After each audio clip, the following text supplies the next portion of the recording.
बंधु जय श्री राम। आप सभी के सामने प्रस्तुत है रामचरितमानस की चौपाई का कुछ अंश।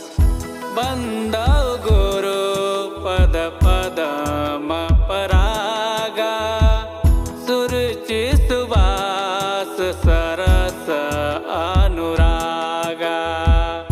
बंदौ गुरु पद पदम परागा, सुरुचि सुवास सरस अनुरागा। बंदौ प्रथम महीसुर चलना, मोहि जनित संशय सब हरना। बंदौ राम लखन वैदेही, जो तुलसी के परम स्नेही। बंदौ गुरु पद पदम परागा,